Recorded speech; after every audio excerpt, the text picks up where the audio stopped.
The Treasure of Abbot Thomas by Montague Rhodes James. Verum usque in presentiam diem multa gariunt inter se canonici de absondito quodam istius abbatis Thomae Thosoro, quem sepe... I suppose I shall have to translate this, said the Antiquary to himself, as he finished copying the above lines from that rather rare and exceedingly diffuse book, the Certum Steinfeldense Norbertinium. Well, it as well be done first as last, and accordingly the following rendering was very quickly produced. Up to the present day there is much among the canons about a certain hidden treasure of this Abbot Thomas, for which those of Steinfeld have often made search, though hitherto in vain. The story is that Thomas, while yet in the vigour of life, concealed a very large quantity of gold somewhere in the monastery. He was often asked where it was, and always answered with a laugh, "Job, John, and Zachariah will tell either you or your successors." He sometimes added that he should feel no grudge against those who might find it.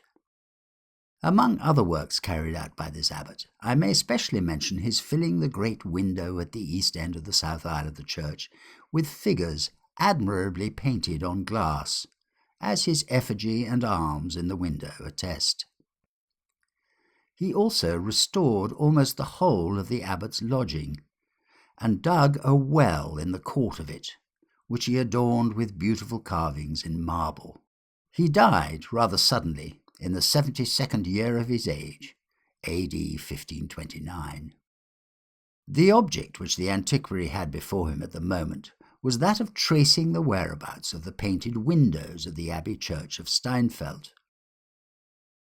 Shortly after the Revolution, a very large quantity of painted glass had made its way from the dissolved abbeys of Germany and Belgium to this country, and may now be seen adorning various of our parish churches, cathedrals, and private chapels. Steinfeld Abbey was among the most considerable of these involuntary contributors to our artistic possessions. I am quoting the somewhat ponderous preamble of the book which the Antiquary wrote.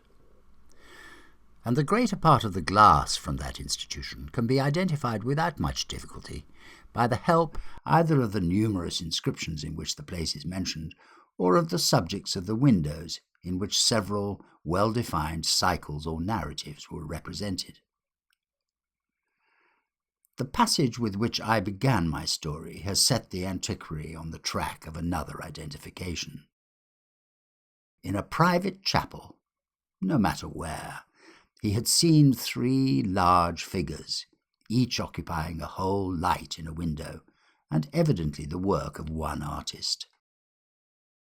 Their style made it plain that that artist had been a German of the 16th century, but hitherto the more exact localizing of them had been a puzzle. They represented, will you be surprised to hear it, Job Patriarcha, Johannes Evangelista, and Zacharias Propheta. Each of them held a book or scroll inscribed with a sentence from his writings. These, as a matter of course, the Antiquary had noted, and had been struck by the curious way in which they differed from any text of the Vulgate that he had been able to examine. Thus, the scroll in Job's hand was inscribed Oro est locus in quo absconditur, for conflator.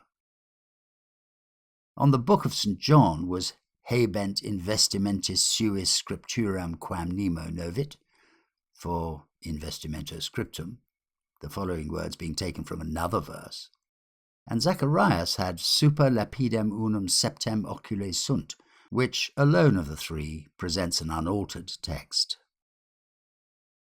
A sad perplexity it had been to our investigator to think why these 3 personages should have been placed together in one window. There was no bond of connection between them, either historic, symbolic, or doctrinal, and he could only suppose that they must have formed part of a very large series of prophets and apostles, which might have filled, say, all the clerestory windows of some capacious church. But the passage from the Sertum had altered the situation by showing that the names of the actual personages represented in the glass, now in Lord D.'s chapel, had been constantly on the lips of Abbot Thomas von Eschenhausen of Steinfeld, and that this abbot had put up a painted window, probably about the year 1520, in the south aisle of his abbey church. It was no very wild conjecture that the three figures might have formed part of Abbot Thomas's offering. It was one which, moreover, could probably be confirmed or set aside by another careful examination of the glass. And, as Mr. Somerton was a man of leisure, he set out on pilgrimage to the private chapel with very little delay. His conjecture was confirmed to the full. Not only did the style and technique of the glass suit perfectly with the date and place required, but in another window of the chapel he found some glass known to have been bought along with the figures, which contained the arms of Abbot Thomas von Eschenhausen. At intervals during his researches, Mr. Somerton had been haunted by the recollection of the gossip about the hidden treasure, and, as he thought the matter over, it became more and more obvious to him that if the abbot meant anything by the enigmatical answer which he gave to his questioners, he must have meant that the secret was to be found somewhere in the window he had placed in the abbey church. It was undeniable, furthermore, that the first of the curiously selected texts on the scrolls in the window might be taken to have a reference to hidden treasure. Every feature, therefore, or mark which could possibly assist in elucidating the riddle which he felt sure the abbot had set to posterity, he noted with scrupulous care, and returning to his Berkshire manor house, consumed many a pint of the midnight oil over his tracings and sketchings. After 2 or 3 weeks, a day came when Mr. Somerton announced to his man that he must pack his own and his master's things for a short journey abroad, whither, for the moment, we will not follow him. Mr. Gregory, the rector of Parsbury, had strolled out before breakfast, it being a fine autumn morning, as far as the gate of his carriage drive, with intent to meet the postman and sniff the cool air. Nor was he disappointed of either purpose.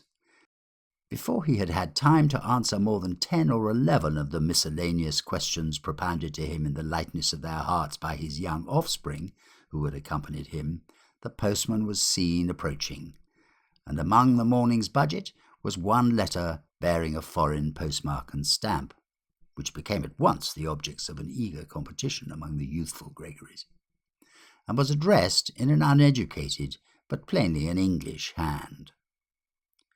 When the rector opened it and turned to the signature, he realized that it came from the confidential valet of his friend and squire, Mr. Somerton. Thus it ran: "Honoured Sir, as I am in a great anxiety about master, I write at his wish to beg you, sir, if you could be so good as step over. Master has had a nasty shock and keeps his bed. I never have known him like this, but no wonder, and nothing will serve but you, sir. Master says, would I mention the short way here is to drive to Coblentz and take a trap. Hoping I have made all plain, but am much confused in myself, what with anxiety and wakefulness at night. If I might be so bold, sir, it will be a pleasure to see an honest British face among all these foreign ones. I am, sir, your obedient servant, William Brown. P.S. The village, for town I will not term, it is named Steinfeld." The reader must be left to picture to himself in detail the surprise, confusion, and hurry of preparation into which the receipt of such a letter would be likely to plunge a quiet Berkshire parsonage in the year of grace 1859. It is enough for me to say that a train to town was caught in the course of the day, and that Mr. Gregory was able to secure a cabin in the Antwerp boat and a place in the Koblenz train. Nor was it difficult to manage the transit from that centre to Steinfeld. I labour under a grave disadvantage as narrator of this story in that I have never visited Steinfeld myself, and that neither of the principal actors in the episode, from whom I derive my information, was able to give me anything but a vague and rather dismal idea of its appearance. I gather that it is a small place with a large church despoiled of its ancient fittings. A number of rather ruinous great buildings, mostly of the 17th century, surround this church, for the abbey, in common with most of those on the continent, was rebuilt in a luxurious fashion by its inhabitants at that period. It has not seemed to me worthwhile to lavish money on a visit to the place, for though it is probably far more attractive than either Mr. Somerton or Mr. Gregory thought, there is evidently little, if anything, of first-rate interest to be seen, except perhaps one thing which I should not care to see. The inn where the English gentleman and his servant were lodged is, or was, the only possible one in the village. Mr. Gregory was taken to it at once by his driver and found Mr. Brown waiting at the door.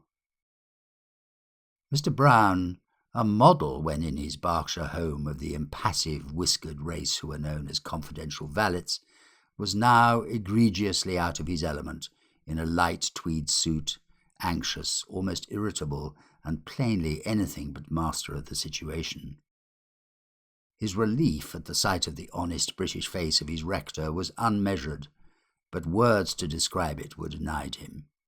He could only say, "Well, I am pleased, I'm sure, sir, to see you, and so I'm sure, sir, will master." "How is your master, Brown?" Mr. Gregory eagerly put in. "I think he's better, sir, thank you, but he's had a dreadful tune of it. I hope he's getting some sleep now, but—" "What has been the matter? I couldn't make out from your letter. Was it an accident of any kind?" "Well, sir, I hardly know whether I'd better speak about it. Master was very particular he should be the one to tell you. But there's no bones broke. That's one thing I'm sure we ought to be thankful." "What does the doctor say?" asked Mr. Gregory. They were by this time outside Mr. Somerton's bedroom door, and speaking in low tones. Mr. Gregory, who happened to be in front, was feeling for the handle and chanced to run his fingers over the panels. Before Brown could answer, there was a terrible cry from within the room. "In God's name, who's that?" were the first words they heard. "Brown, is it?" "Yes, sir, it's me, sir, and Mr. Gregory." Brown hastened to answer, and there was an audible groan of relief in reply. They entered the room, which was darkened against the afternoon sun, and Mr. Gregory saw with a shock of pity how drawn, how damp with drops of fear was the usually calm face of his friend, who, sitting up in the curtained bed, stretched out a shaking hand to welcome him. "Better for seeing you, my dear Gregory," was the reply to the rector's first question, and it was palpably true. After 5 minutes of conversation, Mr. Somerton was more his own man, Brown afterwards reported, than he had been for days. He was able to eat a more than respectable dinner, and talked confidently of being fit to stand a journey to Koblenz within 24 hours. "But there's one thing," he said, with a return of agitation which Mr. Gregory did not like to see, "which I must beg you to do for me, my dear Gregory. Don't," he went on, laying his hand on Gregory's to forestall any interruption, "don't ask me what it is or why I want it done. I'm not up to explaining it yet. It would throw me back, undo all the good you have done me by coming. The only word I will say about it is that you run no risk whatever by doing it, and that Brown can and will show you tomorrow what it is. It's merely to put back, to keep something. No, I can't speak of it yet. Do you mind calling Brown?" "Well, Somerton," said Mr. Gregory as he crossed the room to the door, "I won't ask for any explanations till you see fit to give them. And if this bit of business is as easy as you represent it to be, I will very gladly undertake it for you the first thing in the morning." "I was sure you would, my dear Gregory. I was certain I could rely on you. I shall owe you more thanks than I can tell. Now here is Brown. Brown, one word with you." "Shall I go?" interjected Gregory. "No, not at all, dear me, no. Brown, the first thing tomorrow morning. You don't mind early hours, I know, Gregory. You must take the rector to there, you know." A nod from Brown, who looked grave and anxious. "And he and you will put that back. You needn't be in the least alarmed. It's perfectly safe in the daytime. You know what I mean. It lies on the step, you know where we put it." Brown swallowed dryly once or twice, and failing to speak, bowed. "And, yes, that's all. Only this one other word, my dear Gregory. If you can manage to keep from questioning Brown about this matter, I shall be still more bound to you. Tomorrow evening, at latest if all goes well, I shall be able, I believe, to tell you the whole story from start to finish. And now I'll wish you good night. Brown will be with me. He sleeps here. And if I were you, I should lock my door. Yes, be particular to do that. They like it, the people here, and it's better. Good night, good night." They parted upon this, and if Mr. Gregory woke once or twice in the small hours and fancied he heard a fumbling about the lower part of his locked door, it was perhaps no more than what a quiet man suddenly plunged into a strange bed and the heart of a mystery might reasonably expect. Certainly he thought to the end of his days that he had heard such a sound twice or three times between midnight and dawn. He was up with the sun and out in company with Brown soon after. Perplexing as was the service he had been asked to perform for Mr. Somerton, it was not a difficult or alarming one, and with half an hour his leaving the inn, it was over. What it was, I shall not as yet divulge. Later in the morning, Mr. Somerton, now almost himself again, was able to make a start from Steinfeld, and that same evening, whether at Koblenz or at some intermediate stage on the journey, I'm not certain, he settled down to the promised explanation. Brown was present, but how much of the matter was ever really made plain to his comprehension he would never say, and I am unable to conjecture. This was Mr. Somerton's story. You know, roughly, both of you, that this expedition of mine was undertaken with the object of tracing something in connection with some old painted glass in Lord D.'s private chapel. Well, the starting point of the whole matter lies in this passage from an old printed book, to which I will ask your attention. At this point, Mr. Somerton went carefully over some ground with which we are already familiar. "On my second visit to the chapel," he went on, "my purpose was to take every note I could of figures, lettering, diamond scratchings on the glass, and even apparently accidental markings. The first point which I tackled was that of the Inscribed Scrolls. I could not doubt that the first of these, that of Job, there is a place for the gold where it is hidden, with its intentional alteration, must refer to the treasure.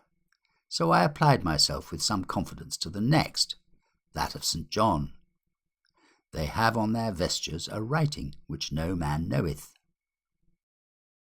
The natural question will have occurred to you, was there an inscription on the robes of the figures? I could see none. Each of the three had a broad black border to his mantle, which made a conspicuous and rather ugly feature in the window. I was nonplussed, I will own, and but for a curious bit of luck, I think I should have left the search where the canons of Steinfeld had left it before me.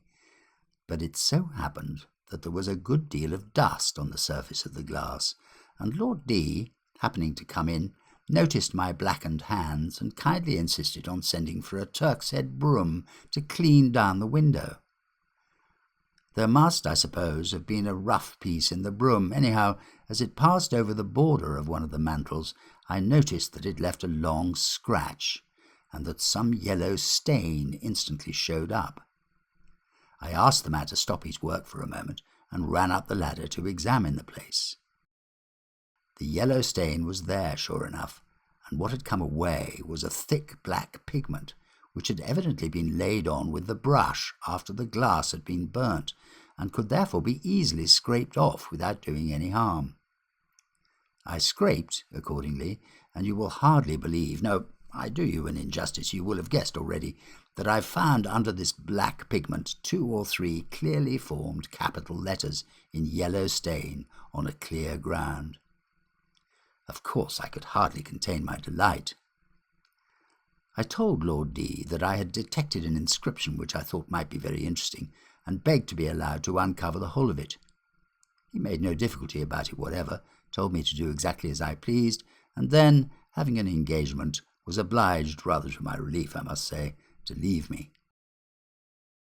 I set to work at once, and found the task a fairly easy one. The pigment, disintegrated, of course, by time, came off almost at a touch, and I don't think that it took me a couple of hours, all told, to clean the whole of the black borders in all 3 lights. Each of the figures had, as the inscription said, a writing on their vestures, which nobody knew. This discovery, of course, made it absolutely certain to my mind that I was on the right track. And now, what was the inscription? While I was cleaning the glass, I almost took pains not to read the lettering, saving up the treat until I had got the whole thing clear. And when that was done, my dear Gregory, I assure you I could almost have cried from sheer disappointment. What I read was only the most hopeless jumble of letters that was ever shaken up in a hat.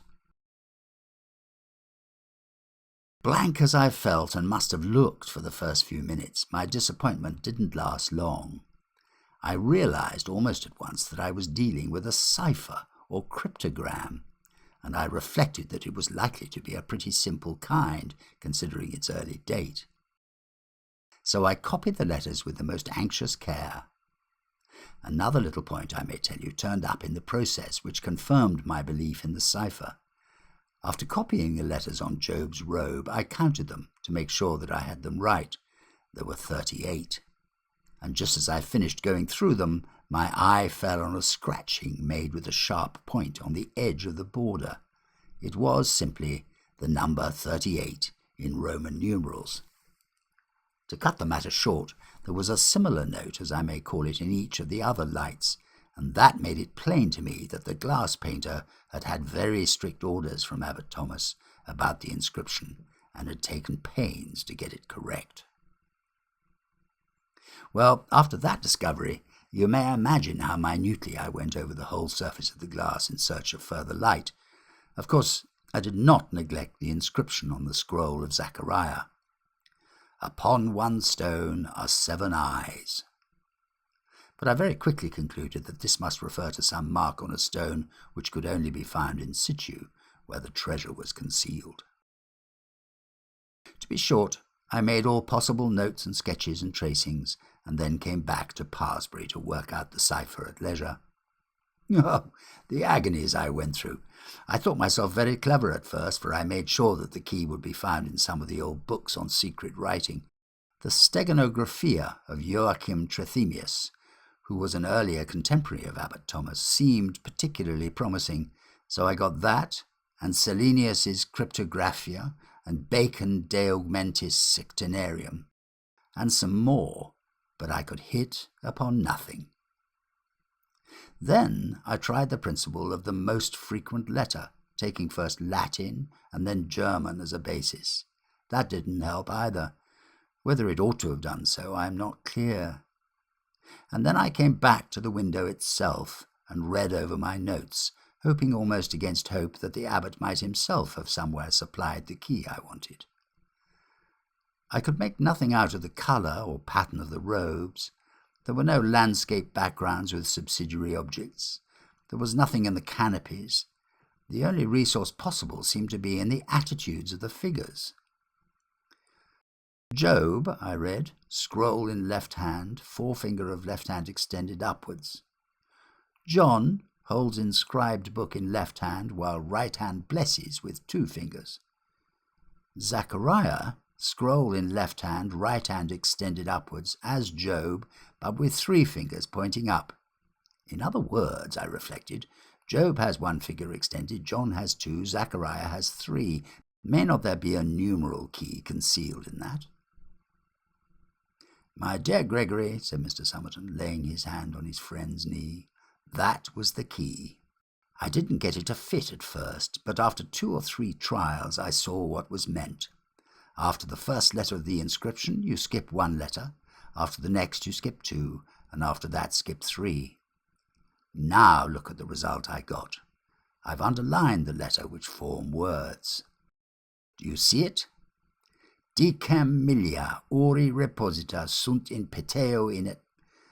10,000 pieces of gold are laid up in a well in, followed by an incomplete word beginning A-T. So far, so good. I tried the same plan with the remaining letters, but it wouldn't work, and I fancied that perhaps the placing of dots after the 3 last letters might indicate some difference of procedure. Then I thought to myself, wasn't there some allusion to a well in the account of Abbot Thomas in that book, the Certum? Yes, there was. He built a putius in atrio, a well in the court. There, of course, was my word, atrio. The next step was to copy out the remaining letters of the inscription, omitting those I'd already used. That gave what you will see on this slip. Now I knew what the 3 first letters I wanted were, namely Rio to complete the word atrio, and as you will see, these are all to be found in the first 5 letters.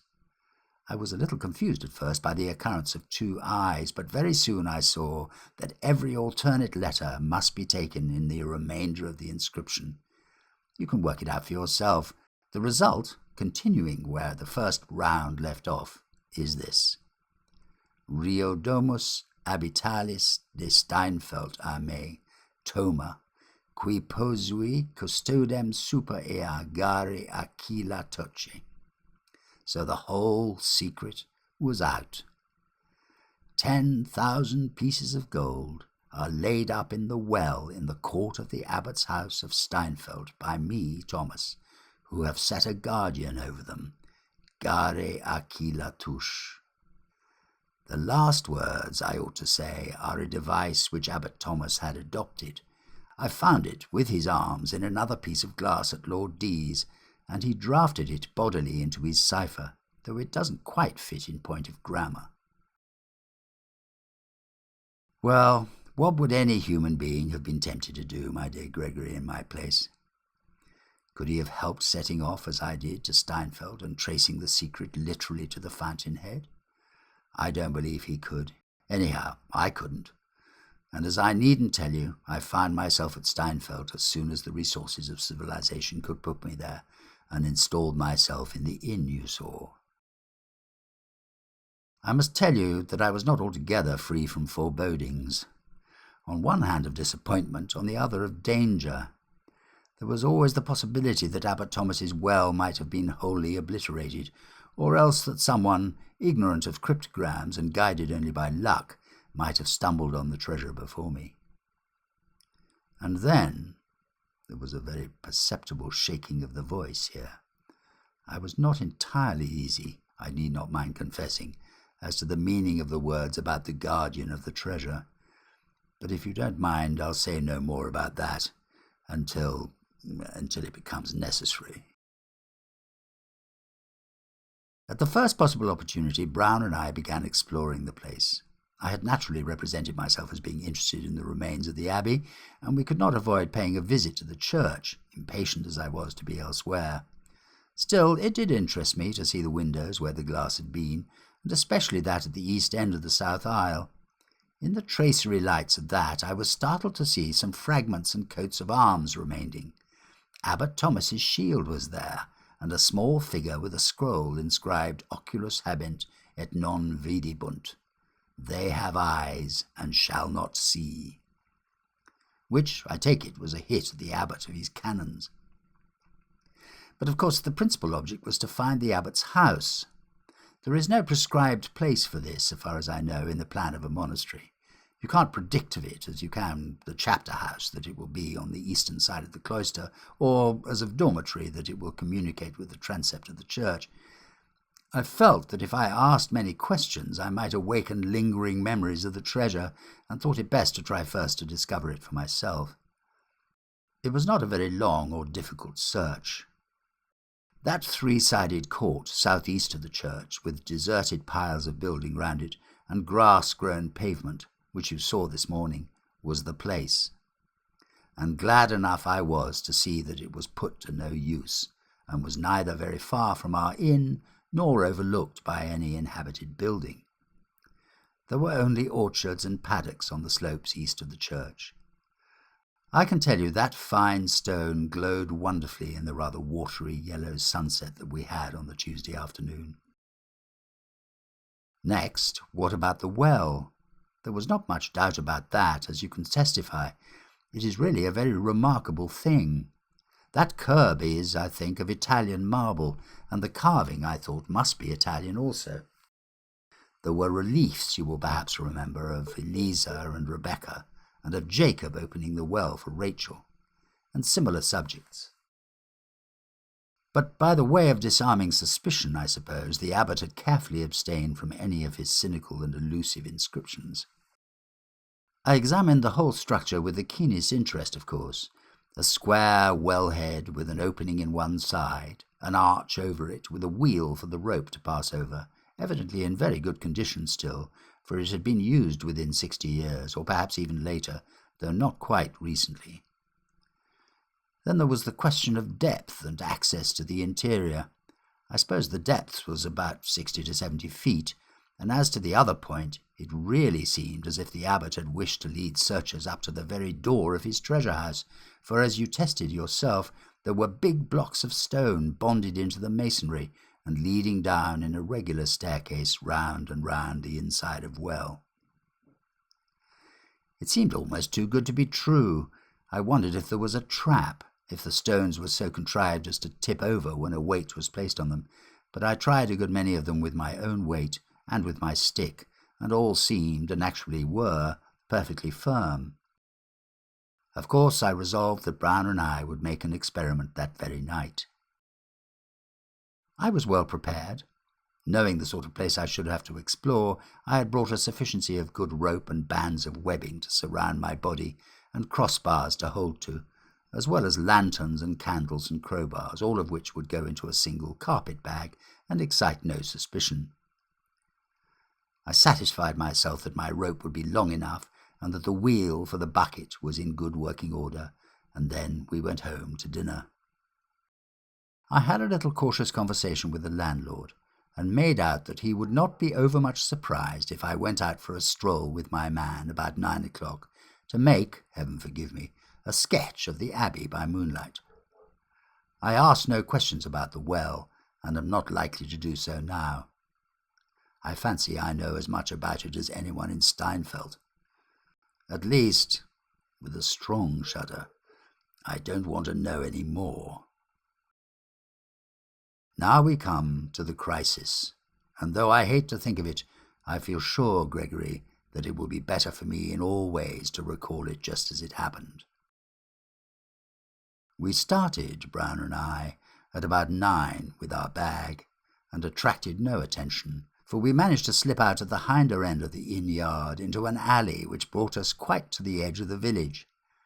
In 5 minutes we were at the well, and for some little time we sat on the edge of the wellhead to make sure that no one was stirring or spying on us. All we heard was some horses cropping grass out of sight further down the eastern slope. We were perfectly unobserved, and had plenty of light from the gorgeous full moon to allow us to get the rope properly fitted over the wheel. Then I secured the band around my body beneath the arms. We attached the end of the rope very securely to a ring in the stonework. Brown took lighted lantern and followed me.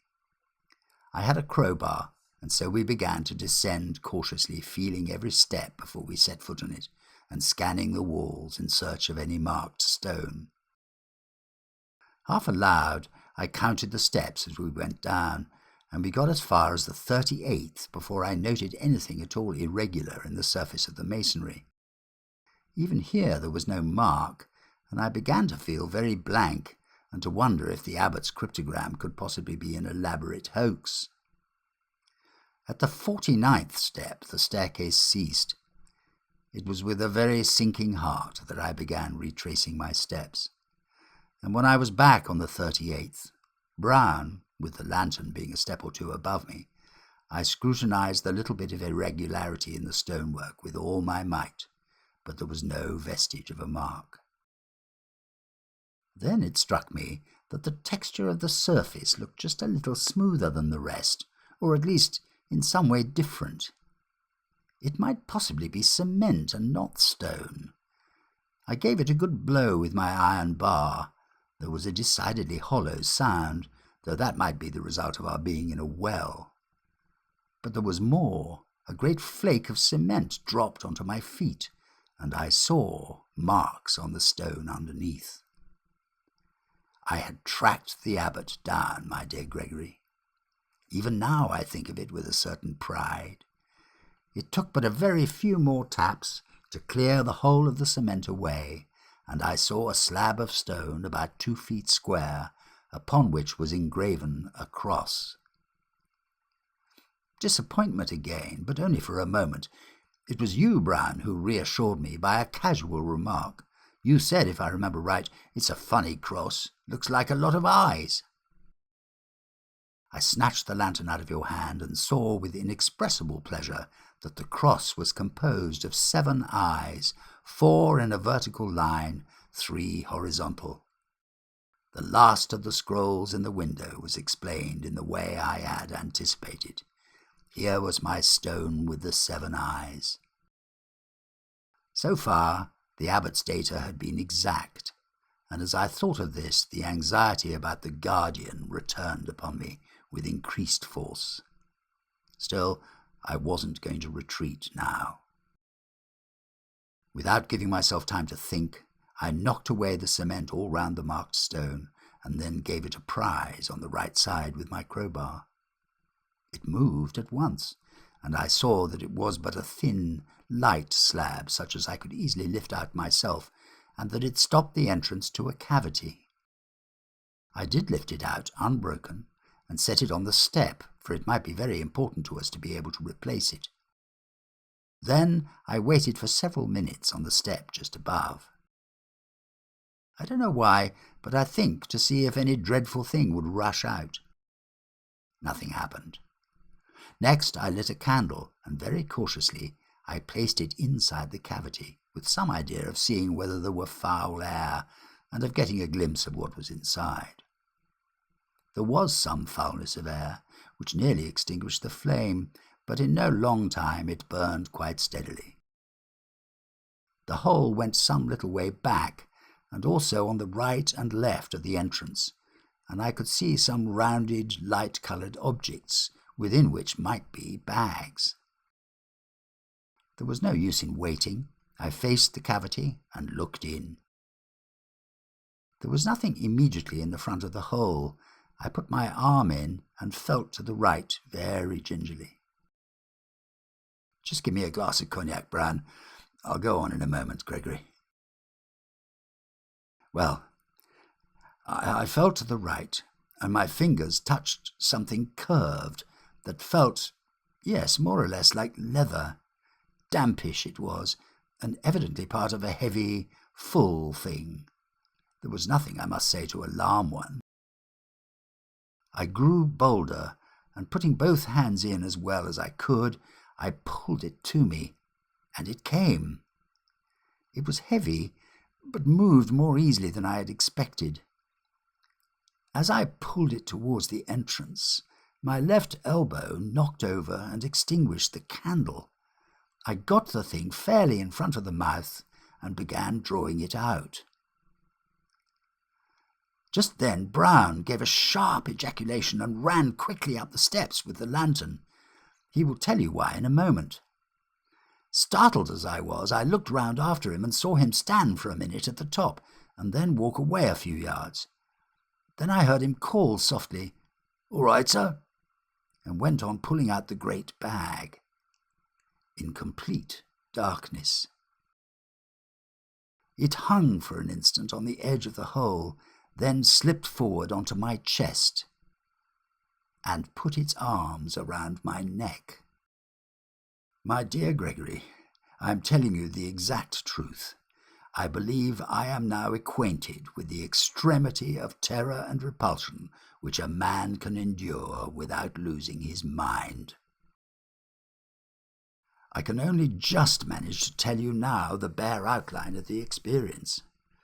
I was conscious of a most horrible smell of mould, and of a cold kind of face pressed against my own, and moving slowly over it, and of several, I don't know how many, legs or arms or tentacles or something clinging to my body. I screamed out, Brown says, like a beast, and fell away backward from the step on which I stood, and the creature slipped downwards, I suppose, onto that same step. Providentially, the band around me held firm. Brown did not lose his head, and was strong enough to pull me up to the top and get me over the edge quite promptly. How he managed it exactly I don't know, and I think he would find it hard to tell you.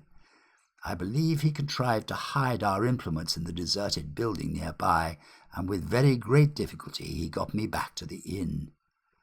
I was in no state to make explanations, and Brown knows no German, but next morning I told the people some tale of having had a bad fall in the abbey ruins, which I suppose they believed.